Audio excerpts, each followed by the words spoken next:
Welcome in, everybody, whether you're on the East Coast, West Coast, or around the world. This is Coast to Coast. We got the Philly sports guy and, of course, stat guy here as well. And, of course, Pags, you're on the third city of your tour here. Obviously the M's get that questionable series win, and then down in L.A., a little bit of a rough start to it.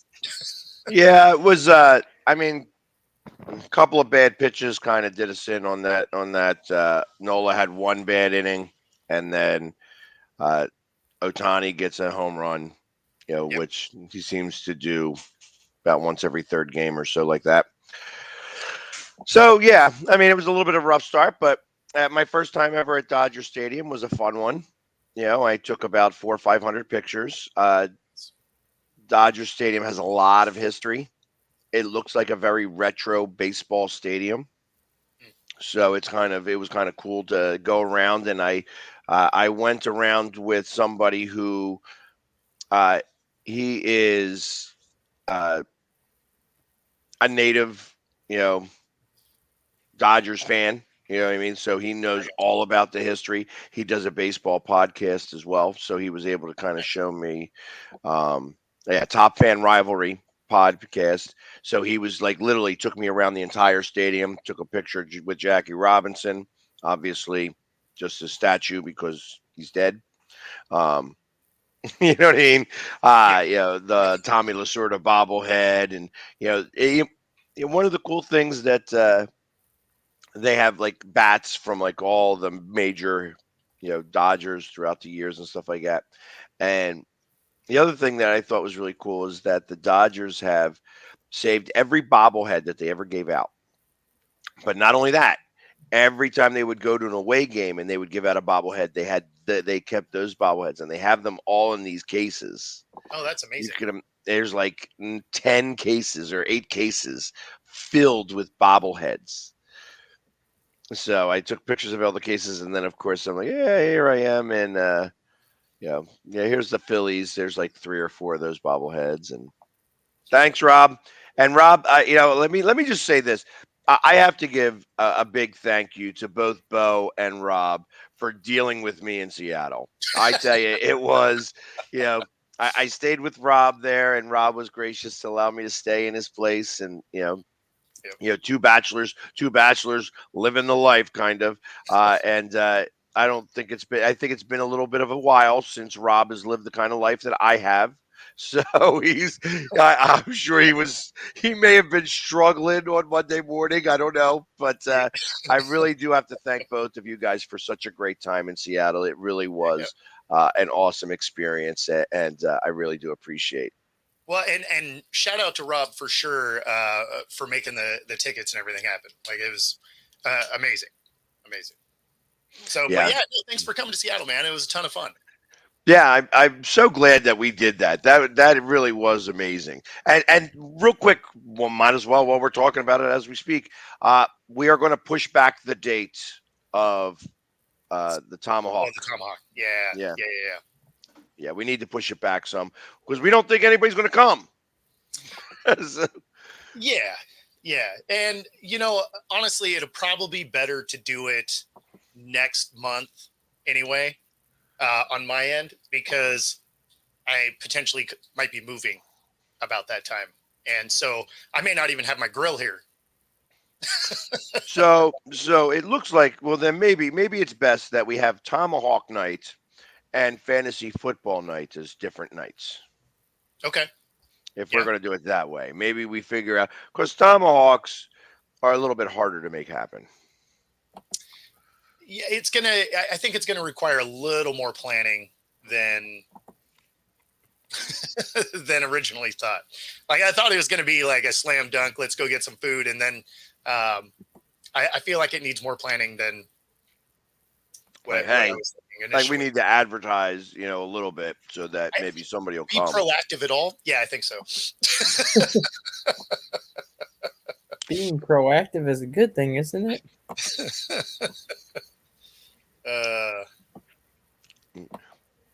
Yeah, and staying with Rob was hysterical. It was a lot of fun.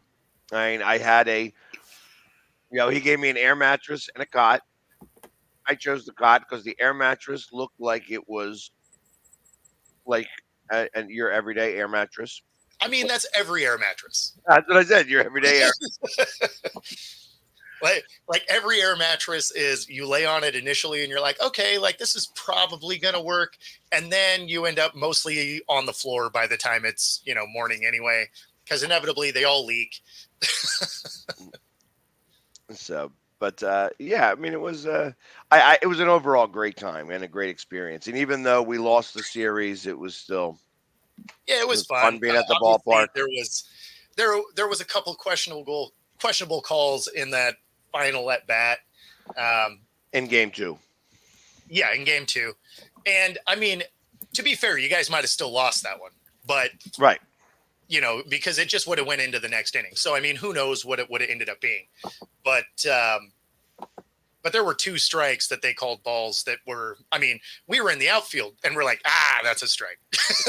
So, I mean, I don't know how he missed it being a foot and a half away, but here we are. Yeah, exactly. It's part of what happens when you are a Philadelphia sports fan. We try to find the reason why we lost that has nothing to do with us. Yeah, that's right. And Brad, they're definitely not going to sweep them because they lost last night.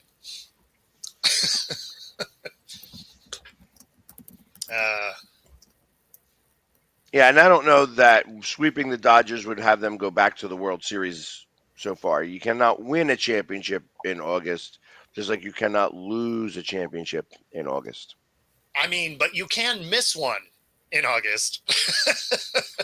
Yes. Because if you're just bad. If you're just the White Sox at this point, you're not only missing one this year, but you're missing one for the foreseeable future. You missed one in spring training if you're the White Sox. Like you missed one in the offseason. Yeah, they are next level bad. So well, I think with the 21st loss, I think they break the record now, right? They tied the American League record set by the Baltimore Orioles, but the all-time record is 23 losses in a row by the Phillies. Well, you know what? I have faith in them. I think they can do it. I mean, they're playing. All records are meant to be broken. Well, so that is true, but if they are going to end that streak, it will be against Oakland this week. Oh, they have Oakland? They lost to Oakland. They were cupcake games to try and get them back on track. I mean, they lost to Oakland last night 4-1, but the White Sox threw a guy who was making his major league debut last night. But then I think the White Sox are throwing somebody else that's making his major league debut tonight. But then they have Garrett Crochet going the final game of the Oakland series. So if they are going to win one, it's going to be that last game with Garrett Crochet pitching. And that would tie. That would be at 22 because if they lose tonight, they'll be at 22. And then if they win Wednesday, then they'd finish at 22, which is one ahead of the Phillies at 23.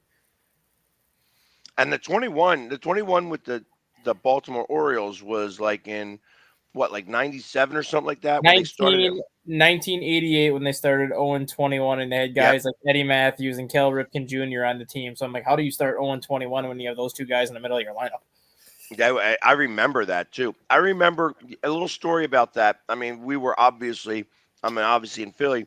There was somebody, a radio DJ, who at like loss number 9 said, "I'm going to stay on the radio until they win a game." And he did it for like 6-7 days. And then it was like, all right, he couldn't make it. He couldn't do it anymore. Like he was like, he was trying to stay awake, and he would take like small little naps. They would do like 8 songs in a row so that he could sleep for like 20 minutes or so. But he wound up seeing like he's hallucinating pretty badly and all that other stuff. He's I just can't do this anymore. He's like, this is way too much. But yeah, and tried to do it, and I think he made it to 16. And actually, it might have even been like long, like he did it maybe around 11, and then he did it for like 8-9 days, and then right after he quit it, the next game they won. They finally won. Look at them out there trying to kill a radio host. But that's a true story. I mean, I remember that from that time. That is funny. I mean, we may have saw that on Access Hollywood or something like that. I don't remember the show but like I remember hearing about that and just that whole thing and following it. Like, I mean, because it made national news that this guy is going to try to stay awake and be a DJ. Yeah, it was just after a the good first stunt. days, it'd be tough. Yeah, a good stunt. But he's like, yeah, here I am still. You know what I mean? On the radio after a week and a half. They're not giving me overtime for this. This is not as fun as I thought it would be. Well, I thought it's also maybe a it lot would be longer 2 than or you 3 thought. days. Yeah, I thought it'd be 2 or 3 days. That's like the Pirates guy, the Pirates announcer who said in the 9th inning, hey, if the Pirates, or it wasn't the 9th inning, but it was like in the 4th inning, if the Pirates lose this game, I'll walk home. And they lost that game. And he was in Philly. And he had to walk home. That's Or awesome. he did walk home. But then he would do it for charity. He'd walk from Philly to Pittsburgh for charity. After the first time of just paying the bet, debt, bets were made, debts are paid. Yep. You know what I mean? So absolutely. You got to and pay Paul, your debt. I would say the White Sox have already called it a season. They're just required to play these games. Well, no, at this point, see, if I was the White Sox, here's what I would do. I mean, I'd literally start bringing up every guy that you have in the top 200. Prospect-wise? Yeah, you might as well. I mean, bring them up and get that exactly, and just have them start playing Major League Ball. Have kids 18, 19 years old, maybe shouldn't be there, but it doesn't matter. Neither should the guys that you have on the team already. Exactly. Yeah, and that's the thing they were talking about last night during the White Sox broadcast. But the problem is they have so many bad contracts on that team that they can't just send people down to the minors and they can't just release people without eating the money. And that puts them in even a worse situation. Eating the money anyway. I mean, you're already you're eating the money. They're not winning, so it's not like there's any production you can be proud of. Your coach is already told he's been fired. He's just hanging around. So I mean, yes, if you were a coach and you're going to be fired, why would you stay? Yeah, because you get paid either way. That's what I didn't. Yeah, that's the thing that I didn't understand, and I brought that up to Bo last week. It's like the White Sox coach was told over the All-Star break that he was fired at the end of the year. Yeah. What incentive did he have to come back to coach after the All-Star break? Like, you're part of a 21-game losing streak right now by coming back. Like, what incentive do you have? Because at this point, he will never get another major league manager job with this losing streak. Well, I wonder if there's a clause that if you quit, right? So they're saying at the end of the year, you're fired. But if you leave early, you quit. So you may not get your money. Yeah, that could be. Like, there may be some verbiage in there that they're like, yeah, you know what? You're fired, but you're gonna endure this.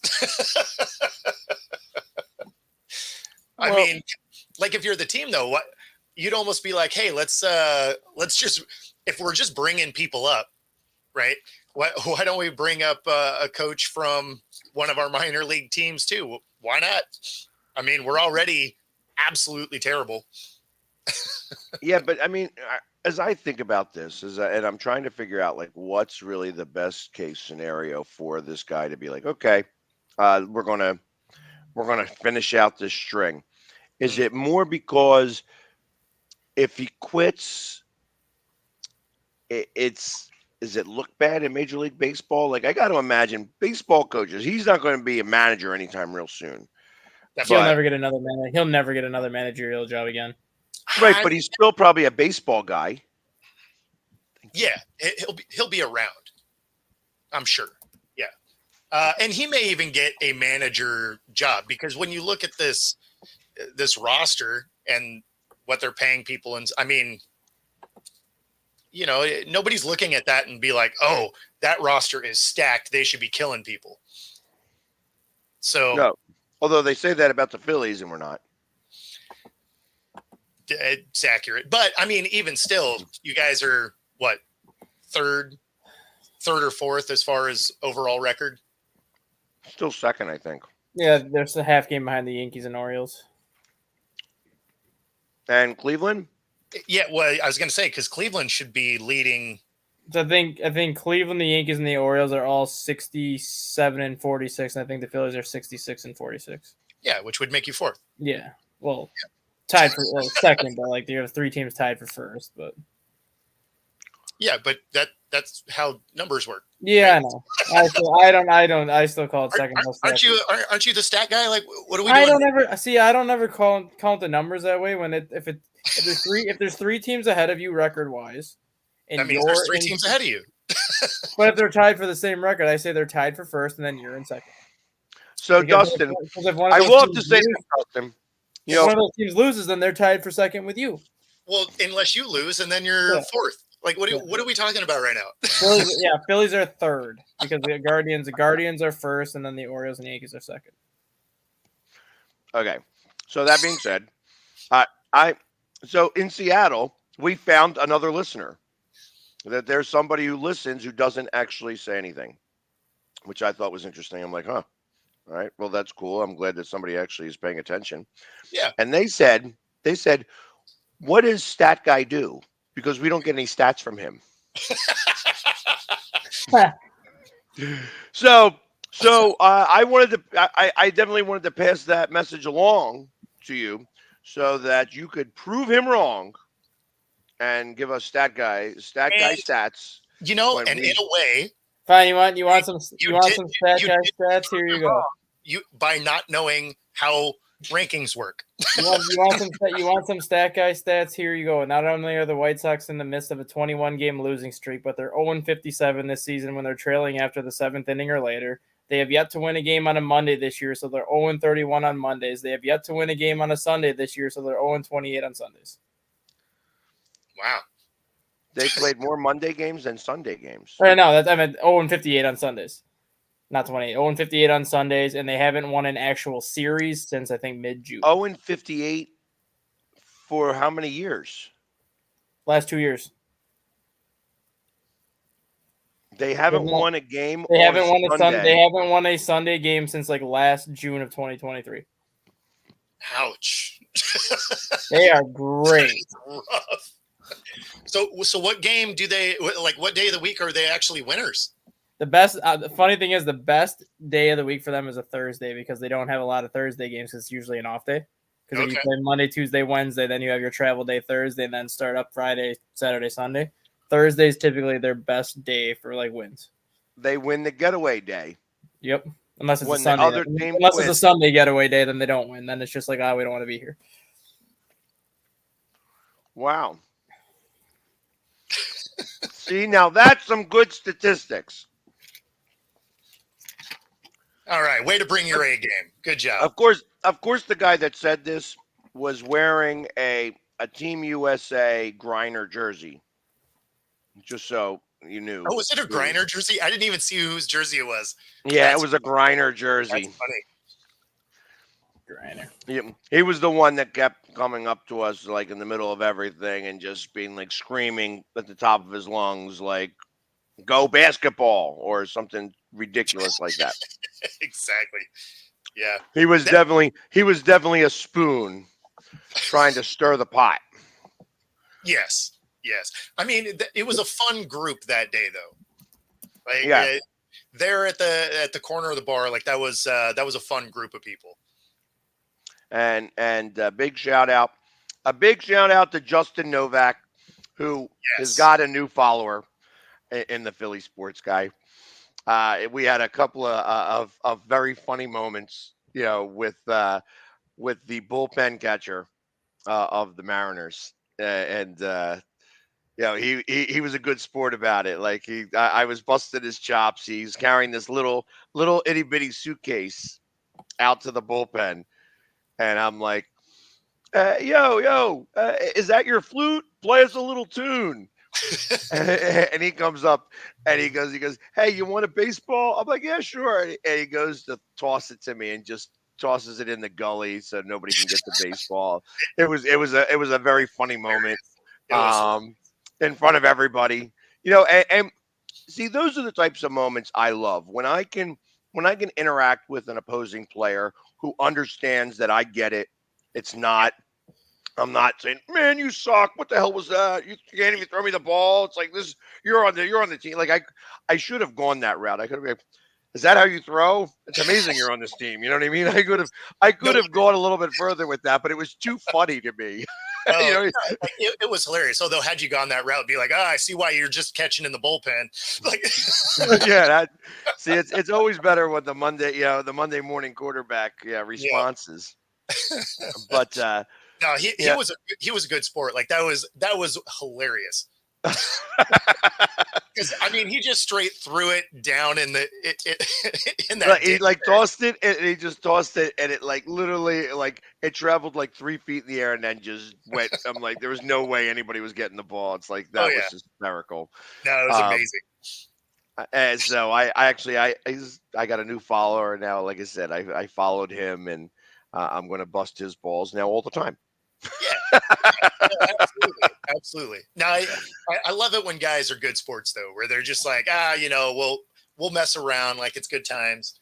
Obviously they can only do so much because they're playing, so right. they gotta pay attention a little bit. But it was one of the funnier interactions of the day for sure.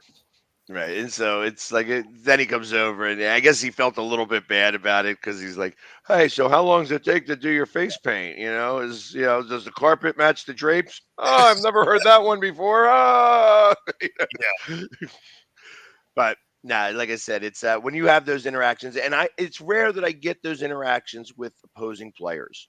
sure. Obviously, it's on occasion. The last time I will say was at a basketball game, and it was a playoff basketball game when Ben Simmons was still on the Sixers. Ben Simmons made a foul shot, and John Collins, who played for the Atlanta Hawks, grabs the ball and he's squeezing it and bouncing it and squeezing it. And I'm like, John, what are you doing playing with Collins, what are you doing playing with the ball? You don't need to touch that ball. And then he goes ahead and he looks at me, puts his hand on his crotch and blows me. It goes, I like playing with the balls. Nice. I'm like, that's awesome. Because everybody turns to me and goes, did you see him do that to you? And I'm like, oh yeah. What else am I watching? You know what I mean? Like, and then of course they beat us, which was not funny. So, but the funnier thing about that whole sequence was that Ben Simmons made a foul shot. Yeah. So so Paul, I don't know if the White Sox coach has time left on the contract. He's got 2 years. 2 years? Oh, okay. So there. Then he should. He could. Well, I guess if you quit, you quit. Then you're on an unemployment. So exactly. Yes, I do it, and I'm nothing like the Philly captain. The Philly captain does it in a much different way. The Philly captain is like, you stink, and I don't like you. Yeah. Except for Coach Perez of the Atlanta Braves. He has a very good relationship with that guy. Oh yeah. Yeah, it's just talk about they bust each other's balls all the time. But it gives it's fun then. It's fun. When you get that type of interaction, when you're yelling at somebody so much that they finally have no choice but to interact because he's kicked him out a few times and stuff like that. Oh yeah. Yeah. It's not kicked him out of the game, but kicked him out of the bullpen area. Oh, gotcha. Yeah, because he doesn't curse. He's not cursing at these guys. He's not doing anything wrong, but sometimes he is a little disruptive if they're doing like a coaching moment or something like that. So gotcha. So they're like, yeah, get him out, like take him up to the bar, like yeah, like and this guy doesn't drink. Oh, gotcha. So he doesn't drink at all. He is a smoker, but he doesn't drink. I gotcha. But Philly captain's a great dude and has similar content, but he also does content throughout the entire city of Philadelphia. But he's a very big baseball fan. Nice. So, hell yeah. So stat guy, I got to hear the sequence on how you appeal a game. Yes. So I initially wasn't going to appeal it, but the opposing coach came up to me after the game and said the same thing that I said, that basically his player was out at first. He basically said that his team should not have won, and he's like, if you appeal the decision, I will back the appeal. So we went in, we appealed it. I basically said we should be at least heading to extra innings because that was the third out of the inning. The game was tied 0-0. If he gets that runner out, there's 3 outs, we go to extra innings. And then the other coach basically said there was also 2 interference calls that were called against us during the game that took runs off of the board for us. We had one play where our runner was rounding third and his third baseman tripped our runner, which wasn't on purpose, but he tripped our runner and he got back to third, but he would have scored on that play. And then we had another play where we were trying to turn a double play where his runner was between first and second, interfered with our thrower and caused an error, and they didn't call either one of the guys out. So there's 2 separate instances where interference calls weren't called. So then we went through an appeal process.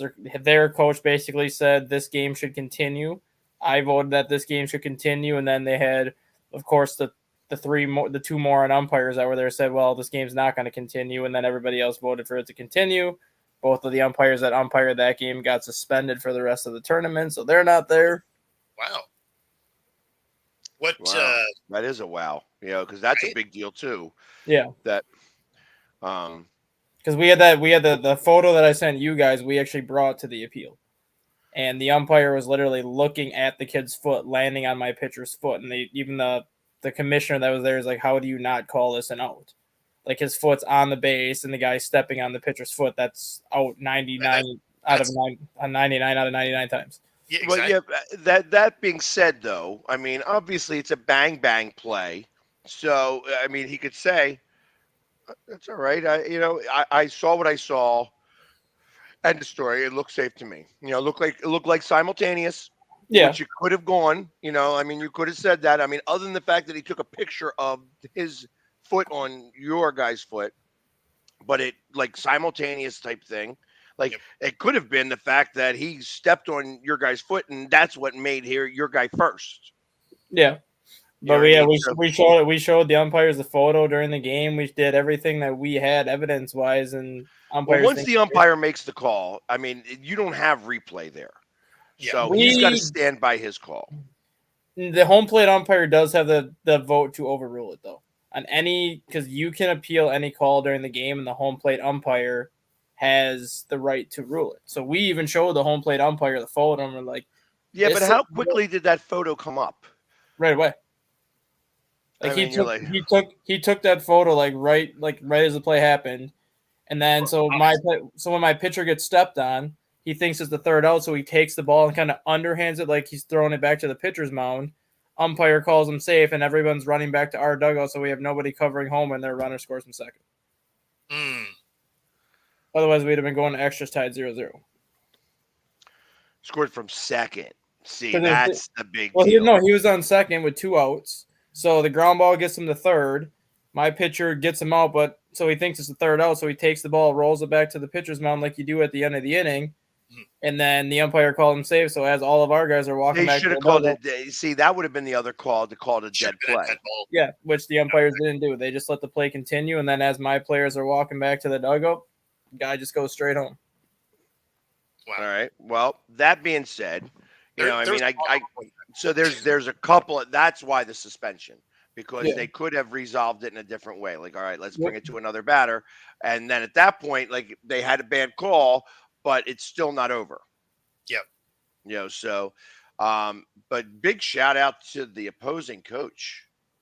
Yeah, that's a big deal there.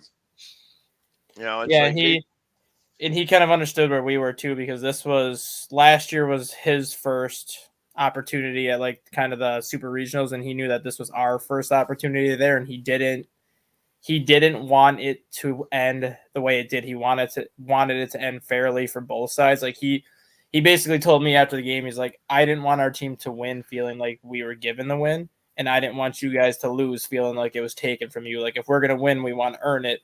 If you're gonna lose, we want you to kind of earn it. So we ended up starting the game from the 7th inning the next day, and our team ended up winning 3-1 in 9 innings. No, like I respect that a lot. Yeah, Because I mean, 100%. Because I mean, the next game is. I mean, you guys are both at the one elimination. Like that was an elimination game for either. Yeah, so his team went home after that game. Yeah. Right.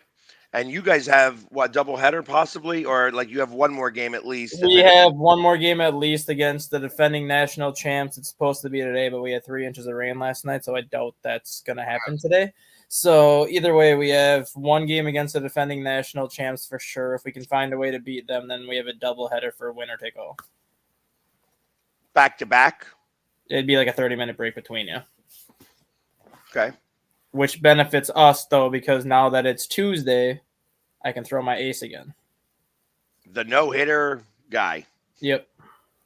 So he hasn't had a no-hit in 2 games, right? Yep, 2 straight no-hitters he's thrown. That's impressive. That is impressive. But he is going up against the current and defending. Yeah, the team that scores like 14 runs a game.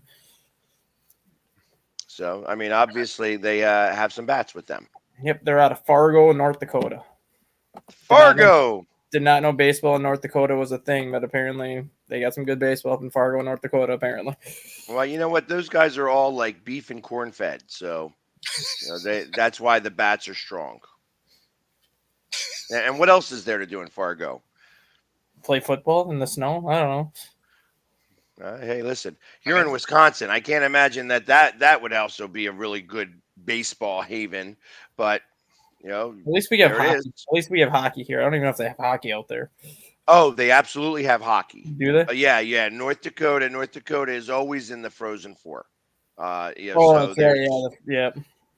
So I'm not. Yeah, hockey is definitely one of those things. They can make hockey rinks in. By putting just a couple thousand gallons of water on the ground. Yeah. So that's not a thing. That's definitely a thing. You can definitely make that occur. But yeah. All right. Well, I tell you, that's the luck. I'm pulling for you guys. Yep. Yeah. I like the updates that we get. When you said that the appeal came, I was like, really? Like that's not. You never hear anything about that. You're like, and even when there is an appeal, nobody ever wins those. I think the main reason why we won is because their head coach actually had the balls to stand up and basically say that we were screwed. And when the opposing team's head coach is kind of in your corner, basically backing you for everything that we say, I think that holds a lot more merit than if we would have just came in there on our own and said, this is why we need to appeal this and whatnot, and then that's it. We had us plus their coach kind of saying the same exact thing, and we both repeated the same things. Like, I said this, he said this, he said this, and then they're just kind of looking at all the evidence, piecing it together, and the commissioner's like, I count at least 5 calls that could have determined a different outcome in this game, that we have no choice but to pick this game up at a 0-0 tie in the 8th inning. I mean, that's cool.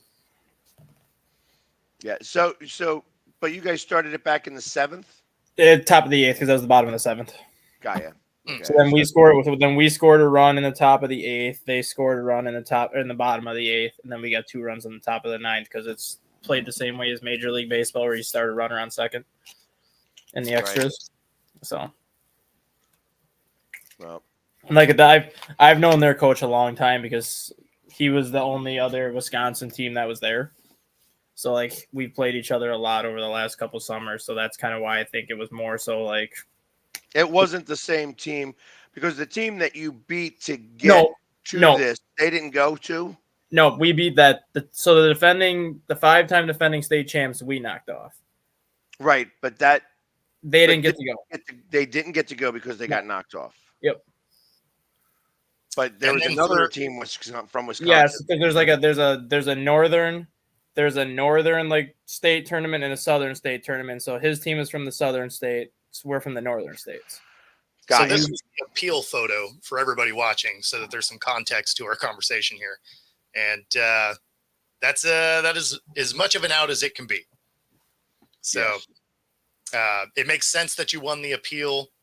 Amazing that the other coach was, and amazing photography for a kids baseball game. Yeah. Our photographer is amazing. He's very good. Obviously, because when you have a $10,000 even some blur there. Yeah. would have caused you can't do it anymore. Like Yeah. that's that there's no when you have appeal. a $10,000 lens, he gets really good shots. Yeah. Yeah, And well, that shot was actually taken from behind third base. So that wasn't even like in the dugout or anything. Like he was sitting behind third base in like a special like camera well that they have. So that was like a straight angle from basically over the third base straight into first. thank God nobody was in the way. I Right. mean, Yeah, like there's so many other their factors. head coach could have been in the way in the coach's box. Yeah. Yeah. No, there's a lot of things that could have kept that from being a picture at all. Yeah. Impressive. Yeah, Impressive great work on his part. I mean, I guess it all was burst shot. Obviously, he's got to have that. It's got to be a sports lens and a sports camera, probably a Canon 50D type thing that's very sports oriented Yeah, and stuff like that. he's got like a Nikon something or another. I don't know what the hell. Yeah, probably the Nikon equivalent and stuff like Yeah, that. it'd be like the D800, something like that. Yeah, because they're the ones that you just press the button and it's like recording a video. Yep, you press but the it's button. burst shots. Press the button. It takes like 20 to 25 shots every second. Yeah, Right. But I'm going to let you guys go because I am going to head down to the lobby in the hotel to figure out what the hell is happening for today/tomorrow if we're playing today or tomorrow because I have no idea what's going on yet. Cool. Well, good luck, man. Hey, yep. I'll keep you guys updated. Sounds good. All right, man. And on that, it's at the bottom of the hour. Right, exactly. So if you're here in the Pacific Northwest, True Fusion Gems right here in Bellevue, Ballard, and University Village. If you take a picture of the QR code on your screen right now, you get a free 5-day pass at any of the locations. Pilates, boot camp, yoga, bar. They also have hot rooms. Find your edge, True Fusion Gym. All right. Yeah. And if you've met his wife, you would know that she will kick your ass. There is no question. So she's, we were talking about the hot yoga because I have someone who does that stuff around here. It's called Hot Works in our area. And she was like, we do it at 95, but they do it at 125. That's awesome. And I'm like, not for me. I ain't interested in doing any of that. $125 is insane, man. But that's why you can only do it for like 40 minutes. Yeah, no, yeah, I mean, no question. Yeah. But you don't need people, stroking out. Yeah, well, and I'm thinking, like, how do you ride a bike? Like, first off, I don't even know how to ride a bike, so a stationary bike would be the only thing that I'd be able to do. And I've done it before for an hour where it wasn't. They have a spin class at that temperature too? Yes. Wow. Okay. So, and it's like I said, at 125, I've done it for an hour on a stationary bike for charity. I was wearing jeans and face paint, and it sucked for an hour, but I said I would do it for an hour, and I did it. It was one of the teams came in. They had their guys do it for like 8 hours. They did their 36 hours or whatever, and then those bikes were empty. So I just went riding for that team for an hour just because. Why not? The Philly sports guys here, we're going to ride for an hour. Sure. And like I said, I don't ride a bike. And I tell you, I don't ever want to ride a bike if those bike seats are they feel like that because they hurt. My butt hurt for like 3 days. It's funny. Stationary bike seats are always the worst. Yeah, I'm like, next time I'm going to bring a pillow with me so I can sit on the pillow because I felt like that there was a bike seat literally injected into my butt. So just a typical Saturday night. I got you. Hey, Frankie, you could say whatever you want to, Frankie. The truth of the matter is that we can't lose a championship in August, and you guys know when you lose them all the time, and that's in October. So there's nothing that your team has done that's shown me anything spectacular, other than Aaron Judge is really on a good couple of cycles of steroids. Steroids. He is killing it, though. He is killing it. He is killing it. I mean, let's face it. That guy's a beast. He is a straight beast. So, no question. Whatever vitamins he is taking, he should keep doing so. And realistically, I mean, he got 62 last year, and it took him like 5 games to get to 62 at the end of the season. Frankie, do you think he'll get? Where do you think he'll wind up this year? See, now I'm going to engage you a little bit, Frankie. Let's see what you got to say. Yeah, let's. Where do you think that's? How many home runs do you think? Where do you think he's going to be, Bo? It's tough to say because he did get his first intentional walk, which I guess was the first intentional walk of the season, a couple days ago. Well, no. So what he did is he hit a home run in the first inning. Yeah, exactly. 2 outs. Second inning, and nobody on base, and they intentionally walked him. Exactly. And that's the first time that happened. You see, I don't know about that. It depends on who he's playing against. I don't know what his calendar looks like. But if they've got games against the White Sox are going to pitch to him. Why walk him? Who cares? You know what I mean? Yeah. It's only going to be a matter of Baltimore, but then you don't want to just keep putting him on base. No, exactly. So I just thought it was interesting that it was the first intentional walk of the year. No, I don't know that it was his first intentional walk. I think, but the way that they said it was the first time he was intentionally walked without any repercussions coming from that. Like, it wasn't like, hey, there was a man on second and he got intentionally walked so that they could, do that, and where they're just not going to pitch to him, they're pitching around him. They literally walked him because they just didn't want him to possibly have.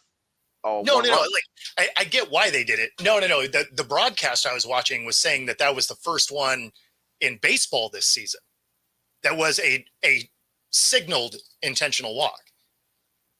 I thought that was a signaled intentional walk with nobody on base and 2 outs. That it made history in Major League Baseball because it was the first time that has ever happened where a team intentionally walked a player with nobody on base and 2 outs. That never occurs. First. Yeah, I knew it wasn't his first, Frankie. So, but yeah, I think that was really what it was. It's more of one of those, I guess you could call it the LeBron stats, kind of. Yeah. Yeah, it was the first time he was walked for no reason. Like, it's really like they should have pitched to him. Like, and in baseball etiquette, they should pitch to him. The fact that they didn't is what made the story. Yeah. So, but you don't think he's going to get 62? You think he'll stay under 60? I mean, he's at 41 now. You guys have 50 games left or about, probably 49, 50 games left. To think that he's not going to get 21 home runs. Yeah. Yeah. No, I mean, I guess it depends on how his August goes, because September is the days where you start to very much pitch around him. Yeah. Like, that's the hard part. Like, I would say that, because I don't know who you're going up against at that time. But if you have any games against Cleveland, you're going to probably try to pitch around him completely. Any games against Baltimore, Boston probably is in that mix. Seattle or Houston or Texas is probably going to be in that mix too. So, I mean, anybody who's in the top 9. Yeah. I think he's kind of right where he'll probably come up just short. Would be my guess. So, I mean, that's possible. But also I know that the Yankees typically do a little bit of a swoon late August into September. Like, they had a little bit of a slide early, and then they came back up, so I get it. You know what I mean? This is what happened. This is where the Phillies are doing their slide, and they'll come back up. Every team has this in baseball, except Seattle. When they won 116 games, they happened to have their slide right at the playoffs. Yeah, they backed into the playoffs. So, I mean, it was, As a fan, you knew they weren't going to do anything in the playoffs because they went 1-4 in those last 5. So, I mean, it was just kind of nothing good ever happens. That'd be like losing the last 2 games going into the NFL playoffs. You're just like, oh yeah, this is probably not going to work out. So you mean like the Eagles did? Yeah, just like that, actually. Yeah. And then what happens? You're one and done. Right. Right. So you're sitting there looking miserable, and the world sees it. I still get that picture sent to me all the time. Oh, of course. Yeah, that'll never go away ever. And then you have the Tampa Bay Buccaneers making their video saying, I didn't hear no bell. This game ain't over yet, so the season is over. Exactly. Hey, you know what? Shout out to whoever put that together, though, because they did make a good clip there. The original guy. Yeah, no, that's what I'm saying.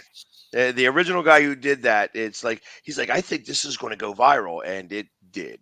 Yes, it did. It literally, like the greatest part about that is if you find it on TikTok and you hear all of the different people that used my voice as the video, and it was mostly women that were doing it, that were talking about dating guys, like they were trying to go after guys and be like, I did, and it would show it would be my voice, and they would look like they were talking my voice, and then underneath it would be like, hey, this is what happens when you Snapchat a guy that you have this big crush on, and the next thing would be, and he doesn't look at it for 2 weeks.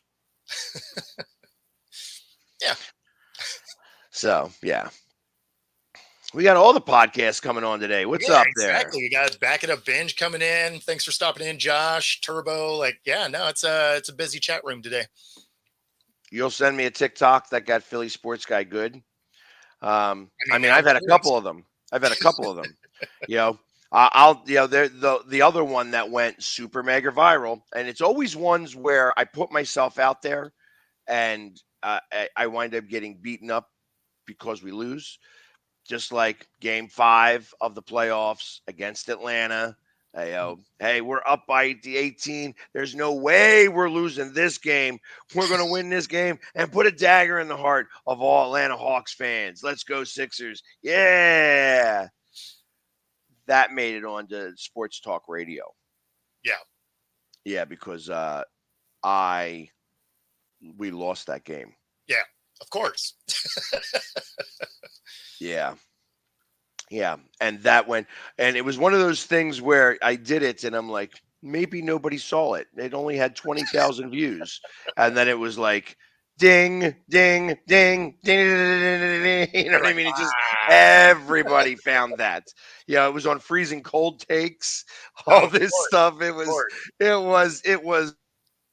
just all the ones that, those are the things that ever go mega viral for me. Like anything that goes viral for me always has to do with, viral ones when I congratulate the other team for winning the championship against us. Sure. Or the playoff when I have to give them, anytime I say, so the season is over. Yep. Yeah. I get everybody coming out and saying, yep, that's what's going on. Yeah. What's for breakfast today? I have not had breakfast yet. I need to have some breakfast though. Yeah. I had a cup of coffee. Like that was breakfast. Yeah, I'm not. So what's the video he's talking about? Man. I don't know what he's talking about. Let me hold on. It's something about the Yankees, I'm sure. Yeah, no, the ones that always get a lot of traction are usually the ones where you have a take that just didn't work out. Because I mean, if it was spot on, however many people saw it would have been, that would have been it. But as soon as you have one that you're just like, that did not age well, that's the one that gets passed around 500 times. Oh, did somebody make this, Frankie? Is that somebody made this beyond, or did you make this? I like that you immediately call him out. Be like, did you make this? Or it says it's from the @Fireside Yankees, and I got to go find it on TikTok to be able to do it because it won't let me see it currently. Oh, but Empire Sports Media.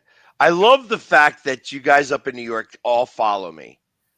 They all knew me. Like the Yankees fans all knew me. They all know who I am and stuff like that. So I mean, at least I'm doing something right. That I am big in New York. Yeah. Especially like when the Mets, tried to use me in their video, and they go like, "Hey, man, we're showing the jail that we have in City Field, and this is only used as a holding tank for all these fans that get kicked out of the games." And you got me going. And I'm like, I've never been kicked out of a game before in my life. So I actually wrote to the Mets about that. I actually had my agent talk to the Mets, and they, Did take we it said down. they did take it down, and then they removed that clip from Yeah. there. But somebody else had found it already and was sharing it out to everybody else. So I mean, once it's posted, it lives like it's out there forever. Like there's nothing right. you can do. And I appreciated the fact that they wanted to incorporate me. Listen, Sure. I love that. Like they did it. They had the right idea. They did it the wrong way. Yeah. No, Yeah. I wasn't angry. I was just like, I don't know that this is good, because I got more concerned about the fact that because the Mets are saying that they're alluding to the fact that I might get kicked out of games. Oh, sure. I didn't want other stadiums to think that I am a nuisance and get kicked out of games. Which I mean isn't wrong, but no, I'm just messing. So I will say this: shout out to all the Philly fans that are here in the Seattle area. Uh, Fun group. Like all of them that we met along the way, they were a ton of fun. Good people. That you guys travel really well. Like there was a ton of Philly fans at the stadium, so that was cool. Obviously, I enjoyed seeing the disappointment on your guys' face 2 of the 3 games, but but yeah, no, you guys travel well. Yes, that's the one thing that I can add. And there was a lot of Philly fans in LA too last Oh night. yeah, nice. Lots of them. So it's like um yeah, you know what? You did hear something about that. I mean, obviously I haven't, we didn't talk about that even a little bit, but Yeah. I want to know, you know what, before I talk and give my take on that, what was your take from the Seahawks practice? So there were elements of it that were good. What I did see that was troubling was Howell and Walker did not look great. So the good thing for Gino is he's not supposed to miss any time. In fact, he was at practice today or yesterday. So fortunately, everything, all of his tests came back negative, and he's not going to miss any time. And based on what we saw out of Howell and PJ Walker, it's a good thing, because if we're using our backups, it's about to be a problem. It wasn't they were padded up, but they weren't hitting. So they weren't really getting after it. Although they did have a scuffle, which was or two exactly, which was hilarious. But I mean that kind of stuff happens. No, I mean there were things that they got to tighten up for sure, and some of those I don't know that are going to get tightened up until you have live reps, like actual game speed. So we do have a joint practice coming up. I forget exactly what the date is, but that's one that I really want to try and get out to, because I want to see some of these things that we watched in this practice get rectified. Because otherwise, I mean, defense might have a bad year. Yeah, and I thought that the guys that had the worst day at that practice were the refs, because they were awful. plenty of where I was like, throw the flag. Like you guys are practicing too. Throw the friggin' flag. That I felt that you guys were very undisciplined, and I feel like that's something that is not common in Seattle with your previous coach. So I think that that's going to be a big deal, and that's what caused the fights. There was a ton of defensive holding, and they better figure that out, because that is that will lose you a lot of games. Yeah, like there was a lot of, I mean, because even I'm like yelling, throw the flag, and I'm painted up in Phillies gear. So obviously, you could tell that I am not a Seahawks fan. Hmm. And other fans are turning around, and be like, "Yeah, that's a penalty. Yeah, that's a penalty." Like it's like Oh yeah, they were agreeing with me. yeah. No, I mean, they So were blatant. Like you were seeing the jerseys pulled. I mean, it's one thing if you get your hands inside and they can't really tell, but when you're on the outside and you're trailing and you're just pulling the jersey back, like that's a flag all day. Right? The fact that some of those didn't have flags come out made no sense at all. yeah, and the other thing was that the fact that they had two skirmishes Yeah. during a public practice, that's a Yep. big deal. That's a big deal. Like this is you're showing yourself off to your fan base, and to have two skirmishes like that, that was like, yeah, that's a no bueno. Actually, it's a big no bueno. You shouldn't be doing that in front of everybody. Do Yep. that when you're doing private practices, when you have little skirmishes and stuff like that, but not in front of, Like if you this don't. happened at the VMAC where you have to, where it's a smaller setting, you still have fans there, but it's smaller. That's one thing. But yeah, I mean, when you're at Fan Fest in the stadium, like that's one where you probably should be reeling it in a little bit. Although that being said, you weren't seeing a lot of good stuff throughout the day, so at least gave us something to watch. Yeah, well, a little, yeah, that they got maybe a little bit of fire in them, even though they're not playing well. Yeah, no, exactly. Frankie, no Jay until Friday at best. Don't know what's going on with him, but yeah, we'll pretty much not really see him this week. So yeah, but and I will be on tomorrow. By the way, I don't Okay. leave until later. I was going to ask when your flight was. But yeah, it was. Yeah, overall, Seattle was a great trip. Shout out to Tacoma for representing North Philly really well. Oh man, Listen, Anthony is good people. Just sometimes has a hard time expressing it. So sure. that's and it was it was overall a great trip. I'm so glad that I actually went up there and I got to see that stadium. It was Yep. I know Bo has seen more baseball now than he probably has in the last 10 years combined. So no, but the last three for sure because we were in Mexico, right? And then I hadn't gotten out to a game this year, so it'd been almost 3 years since I went to a Mariners game. So it was nice to get out there. Yeah, we'll actually end up getting out to a couple more this season as well. But Especially while you guys are in first place. I mean, you might as well keep riding that train right now. well, I mean, plus you can get tickets so cheap that Right. So, but yeah, and look at that, already up at the I top of know the it's hour. crazy. See what happens when we actually talk sports. It's funny, like it's like the show goes the way it's supposed to go. It's very weird. Go figure. Awesome. Well, if you are watching on YouTube, be sure to like and subscribe. If you are on Roku, stay tuned for the next hour. Other than that, we will see you all tomorrow. Take care, guys.